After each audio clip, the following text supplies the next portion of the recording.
सभी को नमस्कार।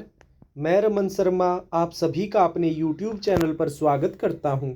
अगर आप इस चैनल पर नए हैं तो चैनल को सब्सक्राइब करें, वीडियोस को लाइक, कमेंट और शेयर करें। हमारा उद्देश्य समाज के उन नौजवान साथियों को मुफ्त शिक्षा उपलब्ध करवाना है जो आर्थिक तंगी या अन्य किसी पारिवारिक समस्या के कारण कोचिंग नहीं ले पा रहे हैं।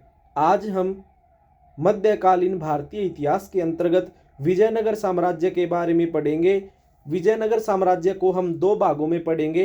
पहले भाग में विजयनगर साम्राज्य पर शासन करने वाले संगम वंश और सालू वंश के बारे में जानेंगे और दूसरे भाग में हम तुलु वंश और अराविडु वंश के बारे में पढ़ेंगे। तो आज हम भाग 1 की तरफ बढ़ते हैं। समय को ज़्यादा खराब न करते हुए आगे बढ़ते हैं। सबसे पहले बात करें विजयनगर साम्राज्य के बारे में, तो विजयनगर साम्राज्य की स्थापना 1336 ईस्वी में हरिहर और बुक्का नामक दो भाइयों ने की थी। जब विजयनगर साम्राज्य की स्थापना की गई उस समय दिल्ली सल्तनत पर मोहम्मद बिन तुगलक का शासन था। विजयनगर का शाब्दिक अर्थ है जीत का शहर। मध्य युग का प्रथम हिंदू साम्राज्य किसे माना जाता है? विजयनगर को माना जाता है। विजयनगर साम्राज्य की राजधानी हम्पी थी। मोस्ट इंपोर्टेंट क्वेश्चन है, काफी बार एग्जाम्स में पूछा गया है। नेक्स्ट आगे बढ़ते हैं। हम्पी के भग्नावशेष को कर्नल कोलिन मैकेंजी द्वारा खोजा गया था। तो क्वेश्चन पूछा जाएगा कि हम्पी के अवशेषों की खोज किसने की? कर्नल कोलिन मैकेंजी ने की थी और ये ईस्ट इंडिया कंपनी के अधिकारी थे। विजयनगर साम्राज्य की राजभाषा क्या थी? तेलुगु थी। विजयनगर साम्राज्य में नंदी नागढ़ी लिपि का प्रयोग होता था। लिखने की लिपि थी नंदी नागढ़ी लिपि और राजभाषा थी तेलुगु। विजयनगर साम्राज्य की आय का सबसे बड़ा स्रोत क्या था? लगान था। विजयनगर साम्राज्य में भू राजस्व की दर उपज का 1/6 भाग था। नेक्स्ट आगे बढ़ते हैं। विजयनगर साम्राज्य का सर्वाधिक प्रसिद्ध और लोकप्रिय संगीत वाद्य क्या था? वीणा था। तो वहां जैसे आजकल आप इंस्ट्रूमेंट्स देखते हैं, गिटार, वायलिन, वीणा, बांसुरी, उसी तरह से विजयनगर साम्राज्य का सबसे पसंदीदा लोकप्रिय संगीत वाद्य था वीणा। विजयनगर का सर्वाधिक प्रसिद्ध सिक्का स्वर्ण का वाराह है। नेक्स्ट, विजयनगर साम्राज्य के खंडर और अवशेष कहाँ मिले हैं? तुंगभद्रा नदी पर मिले हैं। विजयनगर के राजा को राय कहा जाता था। नेक्स्ट आगे बढ़ते हैं। विजयनगर के मंदिरों में देव पूजा के लिए नियुक्त क्षत्रियों को देवदासी कहा जाता था। विजयनगर साम्राज्य पर शासन करने वाले वंश कौन कौन से हैं? संगम वंश, शालू वंश, तुलु वंश और अराविडु वंश। अब हम संगम वंश और सालू वंश के बारे में पढ़ेंगे। तुलु वंश और अराविडु वंश के बारे में हम नेक्स्ट वीडियो के अंदर पढ़ेंगे। तो सबसे पहले बात करेंगे संगम वंश के बारे में। हरिहर और बुक्का ने संत विद्यारण्य के आशीर्वाद से विजयनगर साम्राज्य की नींव रखी थी। हरिहर बुक्का पहले वारंगल के शासक प्रताप रुद्रदेव के सामंत थे। हरिहर और बुक्का के पिता का नाम क्या था? संगम था और हरिहर व बुक्का ने अपने पिता संगम के नाम पर संगम राजवंश की स्थापना की थी। यहां तक क्लियर होगा। आगे बढ़ते हैं। संगम राजवंश से संबंधित महत्वपूर्ण प्रश्नों पर चर्चा करते हैं। संगम वंश का प्रथम शासक हरिहर था। हरिहर ने 1336 से 1356 ईस्वी तक शासन किया था। हरिहर प्रथम की मृत्यु कब हुई? 1356 ईस्वी में हुई थी। जैसे ही हरिहर प्रथम की मृत्यु हुई तो उसका छोटा भाई बुक्का राजा बना।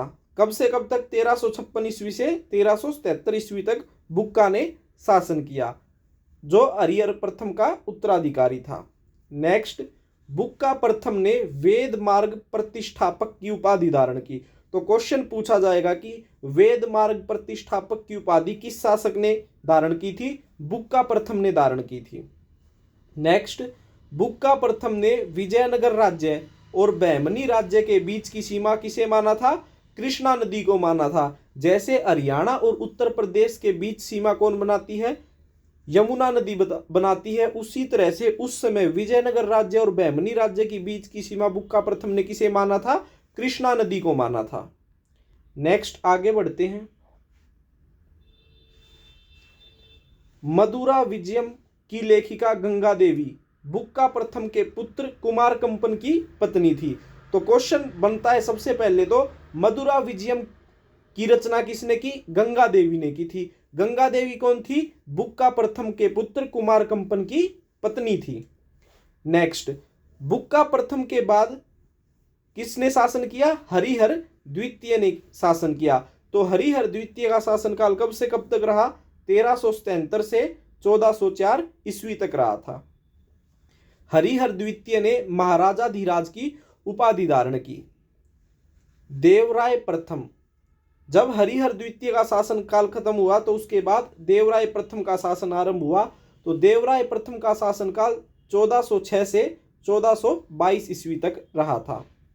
नेक्स्ट, इटली का यात्री निकोलो कोंटी विजयनगर की यात्रा पर देवराय प्रथम के शासनकाल में आया। तो सबसे पहले क्वेश्चन बनेगा कि निकोलो कोंटी कहाँ का यात्री था? इटली का निवासी था। और फिर पूछा जाएगा कि इटली का यात्री निकोलो कोंटी विजयनगर की यात्रा पर आया था, उस समय विजयनगर का शासक कौन था? देवराय प्रथम था। नेक्स्ट आगे बढ़ते हैं, मोस्ट इंपोर्टेंट क्वेश्चंस हैं ये। निकोलो कोंटी ने दास प्रथा के बारे में विस्तृत वर्णन किया है। जब निकोलो कोंटी विजयनगर आया तो उसने यहाँ पर दास प्रथा को देखा। तो विजयनगर साम्राज्य में दास प्रथा प्रचलित थी और उसके बारे में विस्तृत वर्णन किसने दिया है? निकोलो कोंटी ने दिया है, जो कि इटली का यात्री था।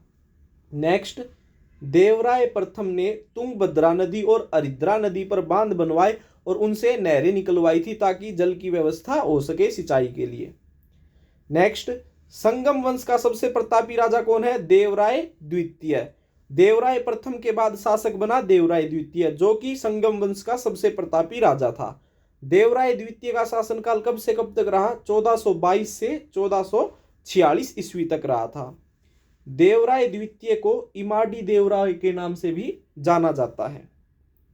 नेक्स्ट, फारसी राजदूत अब्दुल रज्जाक विजयनगर देवराय द्वितीय के शासनकाल में आया था। तो क्वेश्चन पूछा जाएगा कि जब अब्दुल रज्जाक विजयनगर आया तो उस समय वहां का शासक कौन था? देवराय द्वितीय था। नेक्स्ट आगे बढ़ते हैं। अब्दुल रज्जाक के अनुसार विजयनगर में पुलिस वालों का वेतन वेश्यालय की आय से दिया जाता था। तो क्वेश्चन पूछा जाएगा कि अब्दुल रज्जाक के अनुसार विजयनगर में पुलिस वालों का वेतन कहां से दिया जाता था? वेश्यालय की आय से दिया जाता था। नेक्स्ट, अब्दुल रज्जाक ने विजयनगर को विश्व का सबसे भव्य शहर बताया है। तो क्वेश्चन पूछा जाएगा कि अब्दुल रज्जाक के अनुसार विश्व का सबसे भव्य शहर कौन सा है? विजयनगर है। या फिर इस तरह से पूछा जाएगा कि विजयनगर को विश्व का सबसे भव्य शहर किस इतिहासकार ने बताया है? अब्दुल रज्जाक ने बताया है। नेक्स्ट, तेलुगु कवि श्रीनाथ कुछ दिनों तक देवराय द्वितीय के दरबार में रहे थे। नेक्स्ट आगे बढ़ते हैं। फरिश्ता, लेखक फरिश्ता या इतिहासकार फरिश्ता के अनुसार देवराय द्वितीय ने अपनी सेना में 2000 मुसलमान भर्ती किए और उन्हें जागीरें प्रदान की थी। नेक्स्ट, देवराय द्वितीय ने संस्कृत ग्रंथ महानाटक सुधानिधि और ब्रह्मसूत्र पर भाष्य लिखा था। नेक्स्ट, अभिलेखों में देवराय द्वितीय को गजबटेकर या जगबेटकर कहा गया है। कई जगह आपको गजबटेकर लिखा मिलेगा, कई जगह जगबटेकर लिखा मिलेगा, जिसका अर्थ है हाथियों का शिकारी। तो हाथियों का शिकारी या गजबटेकर या जगबेटकर किसे कहा गया है? देवराय द्वितीय को कहा गया है। देवराय द्वितीय के बाद में शासन आया मल्लिकार्जुन का। तो मल्लिकार्जुन का शासनकाल कब से कब तक रहा? 1446 से 1465 ईस्वी तक रहा। नेक्स्ट आगे बढ़ते हैं। मल्लिकार्जुन को प्रौढ़ देवराय भी कहा जाता है। तो क्वेश्चन पूछा जाएगा कि प्रौढ़ देवराय के नाम से किस संगम शासक को जाना जाता है? मल्लिकार्जुन को जाना जाता है। नेक्स्ट, संगम वंश का अंतिम शासक कौन था? विरूपाक्ष था। विरूपाक्ष का शासनकाल 1465 से 1485 ईस्वी तक रहा था। अब इसके बाद विजयनगर पर सालू वंश का शासन आया। तो सालू वंश की स्थापना सालू नरसिंह ने 1485 ईस्वी में की। सालू नरसिंह का शासनकाल कब से कब तक था? 1485 से 1506 ईस्वी तक था।